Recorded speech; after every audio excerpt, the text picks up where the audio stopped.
எல்லோருக்கும் வணக்கம். இன்னைக்கு நம்ம பார்க்கக்கூடிய சப்ஜெக்ட் டிங்க் சமுதாயம். கேள்விப்பட்டிருக்கிறீர்களா? இந்த வார்த்தை நீங்கள் கேள்விப்பட்டிருக்கீங்களா? டிங்க், டிஐஎன்கே. இது வந்து ஒரு ஆப்ரிவேஷன். ஓகேவா? இன்னைக்கு நம்ம எப்படிப்பட்ட காலத்தில் வாழ்ந்துட்டு இருக்கோம்னா, இந்த வார்த்தை வந்து டிஐஎன்கே அப்படின்றது வந்து நீங்கள் ட்விட்டரில் மட்டும் பார்த்தீங்கன்னா 440 மில்லியன் வாட்டி அதை யூஸ் பண்ணியிருக்காங்க அப்படின்றாங்க. நான் சஸ்பென்ஸாக சொல்லலை, அதோட விளக்கம் சொல்கிறேனே. டிங்க்னா டிஐஎன்கேனா டபுள் இன்கம் நோ கிட்ஸ். அப்படின்னா என்ன? கணவன் மனைவி ரெண்டு பேருமே வேலைக்கு போகிறாங்க, கை நிறைய சம்பாதிக்கிறாங்க, ஆனால் அவங்களுக்கு குழந்தை வேண்டாம் அப்படின்னு ஒரு ட்ரெண்டோட வாழக்கூடிய சமுதாயம். அப்படி ஒரு புது ட்ரெண்ட் ஒன்று வந்திருக்கு.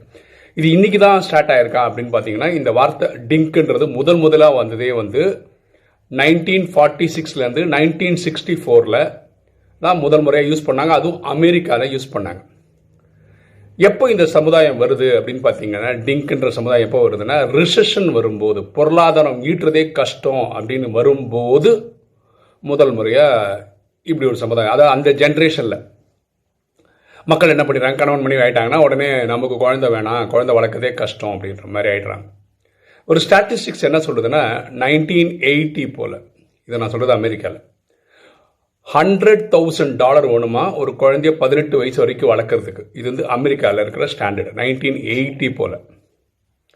இன்னைக்கு 2023 போல் அமெரிக்காவில் 18 வயசு குழந்தை வளர்க்கணுன்னா $310,000 வேணும். அதாவது கிட்டத்தட்ட 3 மடங்கு கூடியிருக்கு அப்படின்றாங்க. ஓகேவா? உலகம் ஃபுல்லாக இதே ட்ரெண்டில் தான் இருக்குது. உலகம் ஃபுல்லாக இப்படி தான் இருக்குது அப்படின்றாங்க. இப்போ சைனாவில் பார்த்தீங்கன்னா இந்த எண்ணிக்கை இருக்குல்ல, குழந்தையே வேணாம், 2 பேரும் வேலைக்கு போவாங்க, ஆனால் குழந்தையே வேணாம் அப்படின்னு சொல்கிறவங்க ட்ரெண்டை பயங்கரமாக கூட்டிகிட்டு இருக்குன்றாங்க. பார்த்தீங்கன்னா உலக ஜனத்தொகையில் வந்து சைனா ஃபஸ்ட்டில் இருந்தது, இப்போ நம்ம ஃபஸ்ட்டில் இருக்கோம், இந்தியா ஃபஸ்ட்டில் இருக்கோம். அப்போ நிறைய பெண்கள் நிறைய குழந்தைங்களை பெற்றுக்கிறாங்க, அதனால தான் வந்து சைனா முதல் நம்பரில் இருந்ததுலாம் சொல்கிறாங்கல்ல. இன்றைய நிலவரம் 2023 போல் சைனாவோட நிலவரம் அப்படின்னா 1.09 பர்த் ரேட். அதாவது ஒரு பெண்ணுக்கு 1.09 குழந்தைகள் இருக்காங்க அப்படின்னு. அதாவது ஆவரேஜ் போடுமா அப்படி தான் வரும். ஓகேவா? அப்படின்னா நான் ஒரு காலத்தில் எப்படி இருக்கும், ஒரு பெண்ணுக்கு 2 குழந்தை இருக்கும், 3 குழந்தை இருக்கும், இப்படிலாம் இருந்த நிலைமை போய் இப்போ சைனாவில் வந்து 1.09 வந்துடுச்சு. சரியா? அவங்களும் நிறைய பேர் என்ன நினைக்கிறாங்க, இப்போ பெரிய பிரச்சனை என்ன தெரியுமா, குழந்தைங்களுக்கு ஸ்கூல் படிக்க வைக்கிறது, காலேஜ் படிக்க வைக்கிறது தான் பெரிய பாடாக இருக்குது. ரொம்ப கஷ்டப்படுறாங்க. இதோட கொடுமை எங்கன்னா சவுத் கொரியாலன்றாங்க. சவுத் கொரியாவில் கிட்டத்தட்ட 50% மேலே இருக்கிற திருமண மாணவர்கள் குழந்தைய வேணான்ற மாதிரி ஒரு முடிவில் இருக்காங்க. அங்கே பெண்கள் குழந்தைய பெற்றுக்கிறதுடைய ஆவரேஜ் பார்த்தீங்கன்னா 0.7ன்றாங்க. அப்படின்னா 10 பேரில் 7 பெண்கள் தான் குழந்தைய பெற்றுக்கிறாங்க, பாக்கி 3 பேர் எனக்கு வேணவே வேணான்ற லெவலுக்கு வந்துட்டாங்க. இந்த மாதிரி ஒரு டேஞ்சரஸ் ட்ரெண்டில் போயிட்டுருக்கு. இன்னைக்கு 2023 போல் நம்ம உங்களுக்கு தெரியும், உலகத்தில் 2 பெரிய போர் நடந்துட்டுருக்கு. ஒரு சைடு யுக்ரைன் ரஷ்யா யுக்ரைன் வார் நடந்துட்டுருக்கு, ஒரு சைடில் இஸ்ரேல் காசா அந்த போர் நடக்குது. இதனால் உலகம் ஃபுல்லாகவே ரிசெஷனில் தான் இருக்குது. எஸ்பெஷலி அமெரிக்கா இருக்குது, யூகே இருக்குது, யூரோப் இருக்குது. ஒரே ஒரு நாடு ரிசெஷனே இல்லாமல் இப்போ ஓடிட்டுருக்குன்னா அது இந்தியா மட்டும்தான் எனக்கு தெரிஞ்சு. ஓகேவா?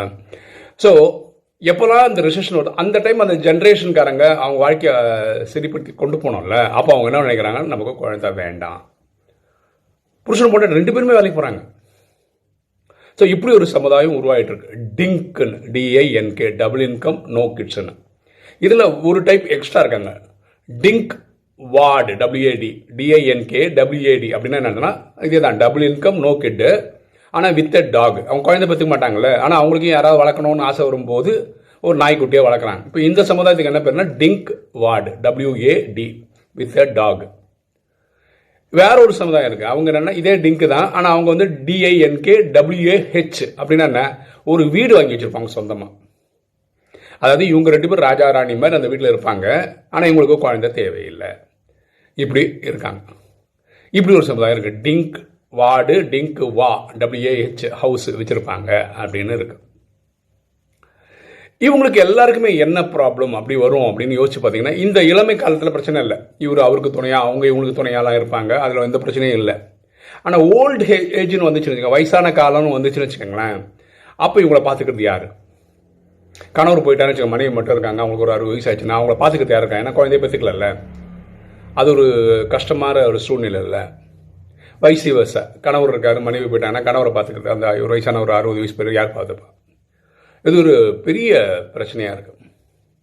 உங்களுக்கு தெரியும், நார்த் கொரியாவோட அதிபர் இருக்கார்ல, அவர்லாம் பார்த்தீங்கன்னா ஒரு வருஷத்துலேயே அணு ஆயுதங்களை டெஸ்ட் பண்ணிட்டே இருப்பார். நீங்கள் பார்த்துருப்பீங்க, மிசைலாக டெஸ்ட். அவர் ஒரு பப்ளிக் மீட்டிங்கில் அழறாரு. எதுக்கு அழறாருன்னா, அந்த ஊர் பெண்களை பார்த்து சொல்கிறார், நீங்கள் குழந்தைய பெற்றுக்கங்க அப்படின்றார்.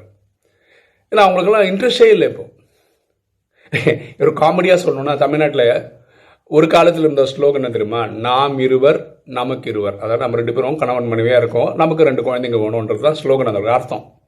காலப்போக்கில் அது எப்படி போயிடுச்சுன்னா, நாம் இருவர் நமக்கு ஒருவர், 2 குழந்தைலாம் வேணா, ஒரு குழந்தை போதுன்ற மாதிரி ஸ்லோகன் மாறிடுச்சு. மக்கள் இப்போ ஒரு குழந்தையோட செட்டில் ஆகிடுறாங்க, சந்தோஷப்படுறாங்க.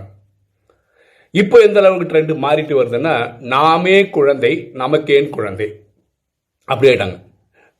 நம்மளே குழந்தை மாதிரி தான் இருக்கோம், நமக்கு தனியாக குழந்தைகள்லாம் வேண்டாம், அந்த இதுக்கு நோக்கி போயிட்டுருக்காங்க.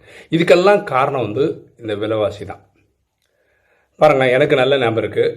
நான் ஸ்கூல் படிக்கும்போது ஒரு ஒரு ஒரு வருஷம்னு வச்சுக்கோங்களேன், 5th ஸ்டாண்டர்ட்னு வச்சுக்கோங்களேன். அந்த 5th ஸ்டாண்டர்ட் மொத்தமாகவே எங்கள் அப்பாவுக்கு ஒரு 1000 இல்லை 1500 செலவானால் பெரிய விஷயம். என்னோடய ஃபீஸ் சொல்கிறேன், இன்க்ளூடிங் புக் ஃபீஸ் எல்லாம் சேர்த்து. அப்படி தான் இருந்தது ஒரு காலத்தில்.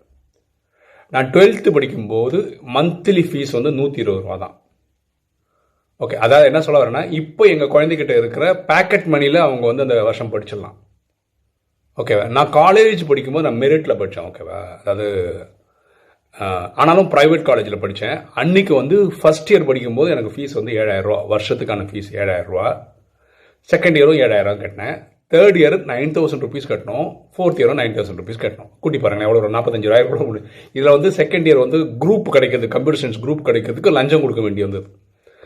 அது வந்து கேப்டிவேஷன்ற பேரில் வாங்கிக்கிறாங்க. அது ஒரு 15,000 ரூபா கொடுத்தேன். இதெல்லாம் கூட்டினா கூட 48,000, 45,000 தான் வருது. புக்கெல்லாம் நான் லைப்ரரியில் வாங்கியே படிச்சிட்டேன். சில இடத்துல வாங்கியிருக்கேன், சில இடங்களில் லைப்ரரியில் வச்சு படித்தேன்.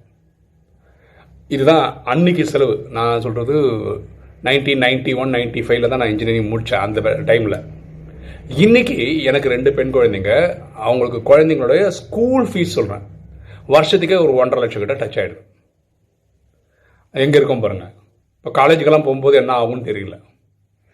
ஆக்சுவலாக இந்த உங்களுக்கு நிறைய வாட்டி சொல்லிட்டே வருவேன், குழந்தைங்களுக்கு ஃபீஸ் கேட்டதை. இந்த டிசம்பர் ஃபீஸும் நான் கேட்டுட்டேன். அதனால தான் அதை பற்றி நான் எதுவுமே சொல்லலை. இப்போ 11th கணக்கு வழக்கெல்லாம் முடிஞ்சுது. ஓகேவா? அதே மாதிரி ஒரு 30,000 ரூபா நான் சொன்னல, 60,000 கடன் வாங்கியிருந்தேன், அதுவும் செட்டில் பண்ணிட்டேன். ஸோ இப்போ கடன் இல்லை, இதுவும் முடிஞ்சுது. கடவுள் பண்ணி தான் நல்லது. இனிமேல் நான் 12th தான் ஹேண்டில் பண்ணணும். அது நான் 12th வரும்போது பார்த்துக்கலாம். அது ஏப்ரல் வரும் இல்லையா, அந்த டைமில் திருப்பி ஒரு சேலஞ்சு. அது கட்டிட்டேன்னா ஸ்கூல் வாழ்க்கை குழந்தைங்களுக்கு முடியும். என்ன சொல்ல வரேன்னா, விலைவாசி அவ்வளோ ஜாஸ்தியாகிடுச்சு, மக்களுக்கு பயமாக இருக்குது குழந்தைங்கள பெற்றுக்கிறதுக்கு. இப்போது இந்த டிங்க் சமுதாயம் இருக்கிறவங்க வந்து குழந்தைகள் வேணான்றாங்கல்ல, அவங்க எதை பற்றி இன்ட்ரெஸ்ட் காட்டுறாங்க அப்படின்னு பார்த்தீங்கன்னா, ஊராக டூர் போகிறது. ஏன்னா கணவன் மனைவியாக இருக்காங்க, காசு நிறையா இருக்குது, அதனால் டூரு அவங்க வாழ்க்கையை ரசித்து வாழ்கிறாங்க. ஓகேவா?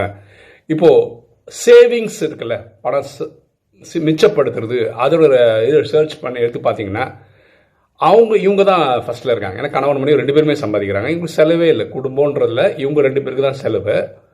குழந்தைன்னு ஒன்றும் இல்லை, அதனால் ஸ்கூல் செலவு இல்லை, அந்த மாதிரி அந்த செலவு இல்லாதனால நிறைய மிச்சப்படுத்துறது இந்த குரூப் தான் அப்படின்றாங்க. யாருக்கு வந்து கணவன் மனைவியாக இருந்து 2 குழந்தைய இருக்காங்களோ அவங்களுக்கு தான் இருக்கிறதுலே ரொம்ப லோயஸ்டான இன்கம் சேவிங்ஸ் இருக்குது அப்படின்னு சொல்கிறாங்க. இந்த டிங்க்குக்காரங்க எதில் இன்ட்ரெஸ்ட் இப்போ காட்டுறாங்கன்னா, அவங்க வந்து ஒரு நாய்க்குட்டியை வளர்க்கலாமா, ஒரு செடியை வளர்க்குறாங்க 2 பேர் சேர்ந்து.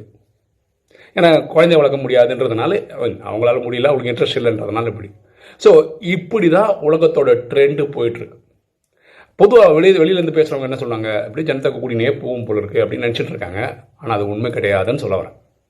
ஓகே, உலகமே, ஜப்பானில் கூட அப்படி சொல்லிட்டாங்க. இப்போ அதாவது நிறைய நாட்டில் பாரு, சைனாலலாம் பார்த்தீங்கன்னா முதியவர்கள் தான் அதிகமாக இருக்காங்க எண்ணிக்கையில், ஜனத்தொகையில். இப்போ இந்தியாவில் மட்டும்தான் 28 நினைக்கிறேன் ஆவரேஜ், அதிகமாக இருக்கிறவங்களுடைய ஆவரேஜ். பாருங்களா, குழந்தையிலேருந்து 90, 70 வயசு இருக்கிற ஆத்மாக்களோட வயசு வச்சுக்கோங்களேன். அதிகமாக இருக்கிறவங்க பர்சன்டேஜ் பார்த்தீங்கன்னா இந்தியாவில் வந்து ஒரு 28, 29 வயசு பசங்கன்னா 30-40% இருக்காங்க. அதனால தான் இந்தியா வந்து ஒரு பயங்கர எனர்ஜெட்டிக்காக இருக்குது. இதே வெளிநாட்டில் வந்து இப்போ வர ஜப்பான்லாம் பார்த்தீங்கன்னா 80-90 வயசுக்காரங்க தான் பர்சன்டேஜ் படி அதிகமாக இருக்காங்க. சைனாவுக்கும் கிட்டத்தட்ட அப்படி தான் இருக்குது.